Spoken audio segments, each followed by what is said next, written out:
एक लड़की अपने घर वालों के खिलाफ एक लड़के के साथ लिव इन रिलेशनशिप में रहती है और उसके पश्चात अचानक से वह लड़की गायब हो जाती है और फिर करीब 7 महीने बाद खुलता है। ऐसा राज की सबकी आंखें फटी की फटी रह जाती हैं। दोस्तों, आखिर उस लड़की के साथ क्या हुआ जो वह अचानक से गायब हो गई? इस घटना की पूरी जानकारी के लिए आप हमारे वीडियो को अंत तक जरूर देखें। नमस्कार दोस्तों, मैं प्रेम सिंह महाबली हरियाणा ट्रेंड पर्वल चैनल में आपका स्वागत है। दोस्तों, यह जो आज की घटना है यह उत्तर प्रदेश के गाजियाबाद के इंदिरापुरम के राम विहार थाना क्षेत्र की घटना है। दोस्तों, यहां पर एक व्यक्ति जिसका नाम उमेश था, जिसकी उम्र करीब 55 साल थी, वह अपनी पत्नी के साथ, उसकी पत्नी का नाम बिट्टो था और उसकी उम्र 52 साल थी, और उनकी एक बेटी थी जिसका नाम दिव्या था, जिसकी उम्र करीब 35 साल थी। दिव्या की अभी तक कोई भी शादी नहीं हुई थी, तो वह अपने मां बाप के साथ ही अपने घर में रहा करती थी। दोस्तों, दिव्या की उम्र 35 साल हो चुकी थी, तो उसके मां बाप परेशान थे कि उनकी बेटी की उम्र 35 साल हो गई है और फिर भी हमारी बेटी की शादी नहीं हुई है। लेकिन दोस्तों, यहां पर वह लड़की जो दिव्या थी, उसको एक गलत आदत थी कि वह तरह तरह के लड़कों के साथ संबंध रखती थी, यानी उनके साथ समय बिताती थी, उनके साथ संबंध भी बनाया करती थी। यह उसमें बुरी लत लग चुकी थी। तभी दोस्तों, उसकी मुलाकात एक रमन नाम के लड़के से हो जाती है। रमन की उम्र करीब 32 साल थी। रमन ने भी अभी तक शादी नहीं की थी, तो रमन और उसकी मुलाकात हो जाती है दिव्या की। फिर दोनों लिव इन रिलेशनशिप में रहने का फैसला करते हैं। जो दिव्या के घर वाले होते हैं, जो माँ बाप होते हैं उसके, वो मना करते हैं कि तुम ऐसा मत करो, लेकिन वह अपने माँ बाप के खिलाफ जाकर रमन के साथ लिव इन रिलेशनशिप में रहने लगती है। दोस्तों, कुछ समय बीत जाता है। कुछ समय के पश्चात उनको एक बेटा पैदा हो जाता है। अब दोस्तों, इधर दिव्या भी अपनी नौकरी पर जाया करती थी, रमन भी अपनी नौकरी किया करता था। अब वह उनका बच्चा जो पैदा हुआ था, जो रिलेशनशिप में थी, वह उस बच्चे का पालन पोषण करने लगती है। इसके पश्चात कुछ समय गुजर जाता है। धीरे धीरे करके उनका बच्चा 2 साल का हो जाता है। अब दोस्तों, धीरे धीरे रमन के घर वालों को यह पता लग जाता है कि रमन शहर में किसी लड़की के साथ लिव इन रिलेशनशिप में रहता है, तो घर के परेशान हो जाते हैं और रमन के लिए वे जल्दी जल्दी एक लड़की तलाश के घर वाले उसके साथ रमन की शादी कराना चाहते हैं। और उस लड़की से शादी कराने के लिए रमन को किसी और बहाने से घर पर बुलाया जाता है। रमन घर पर आ जाता है। फिर घर वालों के जोर दबाव से रमन की शादी उस लड़की के साथ करा दी जाती है। दोस्तों, इधर रमन की शादी हो चुकी थी और इधर वह जो उसके साथ जो लिव इन रिलेशनशिप में दिव्या रह रही थी, वह भी परेशान थी, क्योंकि रमन की पत्नी को भी धीरे धीरे पता लग गया था कि यह शहर में किसी लड़की के साथ रहता है। तो रमन की पत्नी उस पर दबाव बनाती है कि उस लड़की को छोड़ दो और हम अच्छा परिवार बनाएंगे, बसाएंगे और अच्छी तरीके से अपने गुजारा करेंगे। और इधर दोस्तों, जब वह दिव्या के पास जाता है, तो जो उसके साथ लिव इन रिलेशनशिप में थी, तो वह भी कहती है कि अपनी पत्नी को छोड़ दो, हमारा वैसे भी 2 साल का बच्चा है, इसका पालन पोषण करना है।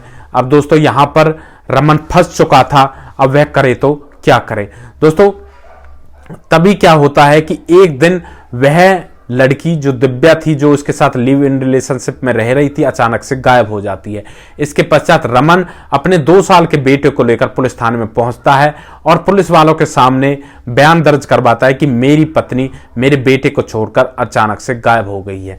दोस्तों, इधर अब पुलिस इस बात की तरफ कोई खास ज्यादा ध्यान नहीं देती है, लेकिन जब दिव्या के माँ बाप होते हैं, उनको पता लगता है कि उनकी बेटी गायब हो गई है, तो वे पुलिस थाने में जाते हैं और पुलिस वालों से कहते हैं कि साहब, हमारी बेटी गायब है और जो लड़का उसके साथ रमन रहता है, आप उससे पूछताछ करो। लेकिन पुलिस उससे कहती है कि रमन ही तो यहां पर रिपोर्ट दर्ज करा के गया है कि तुम्हारी बेटी अचानक से गायब है।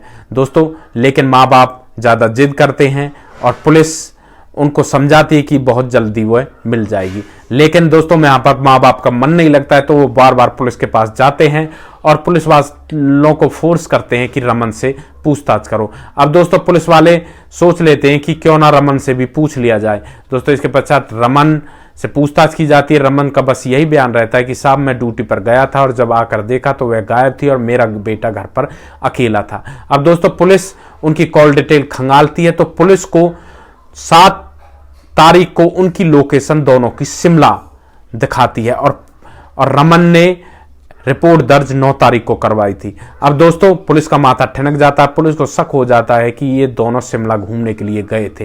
दोस्तों इसके पश्चात पुलिस रमन को अरेस्ट कर लेती है और उससे सख्ती से पूछताछ करती है। सख्ती से पूछताछ करने पर रमन सारी व्याख्या पुलिस के सामने कह देता है। दोस्तों वह पुलिस को बताता है कि साहब मैं बुरी तरह से फंस चुका था, मेरे घर वालों ने मेरी शादी कर दी थी और इस लड़की के साथ मैं रिलेशनशिप में रह रहा था। अब मुझे कुछ भी नहीं सूझ रहा था, मैं करूं तो अब क्या करूं।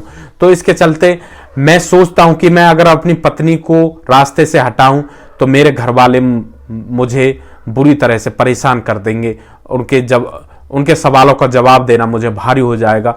तब मैं इस लड़की दिव्या को रास्ते से हटाने की सोच लेता हूं। उसके लिए उसे शिमला ले जाता हूं घुमाने के लिए और वहां पर उसकी गर्दन दबाकर उसको मौत के घाट उतार देता हूं और वहां पहाड़ों में उसकी लाश को फेंक देता हूं। दोस्तों इसके पश्चात जो वहां की पुलिस होती है वह हिमाचल पुलिस से संपर्क करती है। तब हिमाचल पुलिस बताती कि हाँ करीब 7 महीने पहले यहां पर हमें एक डेड बॉडी मिली थी और उस डेड बॉडी के कुछ फोटो वगैरह हैं, लेकिन हमने शिनाख्त के लिए भी उस डेड बॉडी को इधर उधर वायरल किया था लेकिन कोई भी उसको पहचान नहीं पाया, तो हमें उसका अंतिम संस्कार करना पड़ा। उसके कपड़े और कुछ फोटो वगैरह हैं। दोस्तों इसके पश्चात जो दिव्या के माँ बाप होते हैं उनको हिमाचल ले जाया जाता है। वे अपनी बेटी का फोटो पहचान लेते हैं और उसे देखकर बुरी तरह से रोने लगते हैं। तो दोस्तों यहां पर उस लड़के रमन को अरेस्ट कर लिया जाता है और उस पर हत्या का मुकदमा दर्ज करके उसे जेल भेज दिया जाता है। दोस्तों इस घटना के बारे में आप क्या कहना चाहते हो? यहां पर अक्सर प्रेम प्रसंग के चलते बड़ी बड़ी घटनाएं हो जाती हैं और ऐसा ही इस घटना में हुआ है जहां पर लिव इन रिलेशनशिप के चलते एक लड़की की मौत हो जाती है। दोस्तों इस कहानी का मुख्य उद्देश्य किसी को परेशान करना नहीं था, किसी का दिल दुखाना नहीं था, बल्कि आपको सतर्क करना था, सावधान करना था।